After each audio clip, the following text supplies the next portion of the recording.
awal film kita akan diperlihatkan seorang wanita yang sedang terlihat menelpon suaminya yang sedang melakukan perjalanan bisnis untuk pekerjaannya.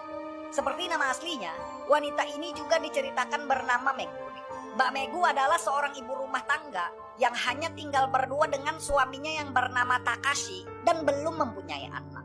Mbak Megu menelpon suaminya berniat memintanya untuk segera pulang karena Mbak Megu tidak pernah terbiasa untuk tinggal sendirian di rumah. Berhubung sang suami adalah seorang bisnismen dan perjalanan bisnisnya itu harus tertunda karena ada masalah baru di kantor, Mbak Megu pun harus tetap masih bersabar untuk menunggu suaminya itu pulang. Di tengah waktu telepon, handphone Mbak Megu malah berdering lagi, yang ternyata itu adalah telepon dari kakak perempuannya yang memberitahukan kalau anak laki-lakinya ingin mampir dan menginap sebentar ke rumahnya. Dan setelah mengiyakan dan memberi izin, Mbak Megu pun balik menelpon suaminya untuk berpamitan dan menyuruhnya segera pulang. Besoknya, saat Mbak Megu terlihat duduk-duduk santai di ruang tamunya, bel rumahnya pun berbunyi yang ternyata itu adalah ponakan laki-lakinya yang sudah datang. Melihat ponakannya yang sudah lama tidak ia temui, dengan senang, Mbak Megu pun menyuruh ponakannya untuk duduk sembari menunggu Mbak Megu yang ingin membuatkan minum untuknya. Ponakan Mbak Megu yang mempunyai rambut tempurung kelapa setelah dibelah dua ini bernama Kajuya. Kajuya adalah seorang pelajar SMA yang diceritakan sebentar lagi akan memasuki ujian akhir. Maka dari itu, meskipun berada di rumah tantenya, ia pun harus selalu rajin belajar agar bisa lulus dari ujiannya. Saat kembali dari mengambil minuman dan kue kering untuk keponakannya, Mbak Megu pun duduk dan mengajak ponakannya yang ia sayangi itu untuk mengobrol. Mbak Megu bilang, sudah lama ia tidak bertemu dengan Kajuya yang sekarang sudah terlihat dewasa.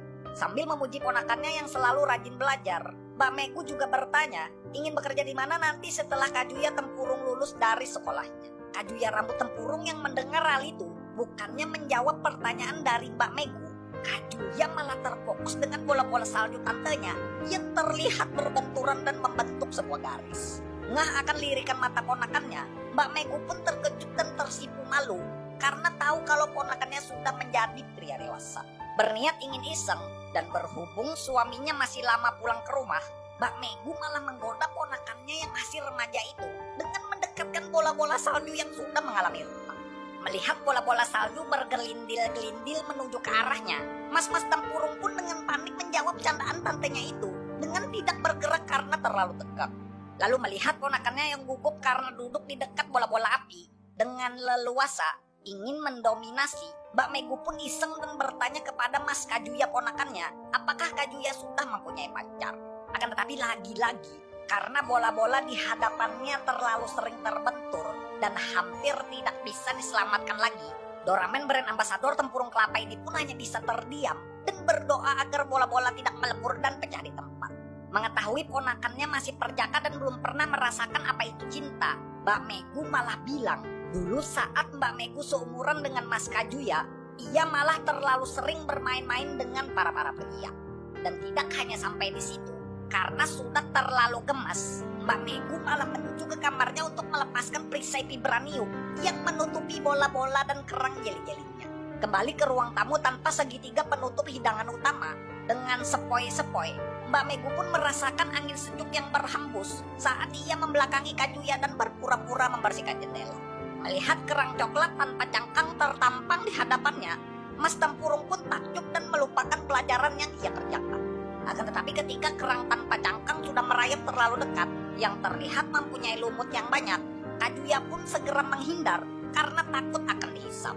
Mbak Megu yang melihat respon Mas Kajuya rambut tempurung, ia pun bilang kalau ia harus mencari cara lain untuk menggoda ponakannya itu.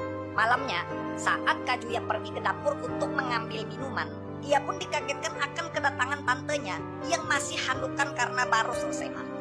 Melihat ponakannya itu menutupi mukanya dengan buku, lagi-lagi dengan iseng, Mbak Megu pun melepaskan handuk yang ia pakai, yang membuat Kajuya geger dan langsung berpaling.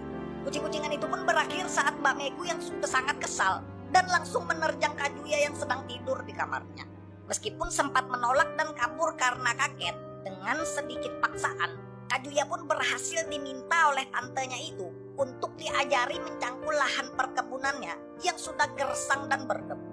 Dua fighter Mortal Kombat ini pun finally melakukan adegan cangkul-cangkul sampai 7 kali babak penyisihan yang berdurasi tayang perdana selama 35 menit.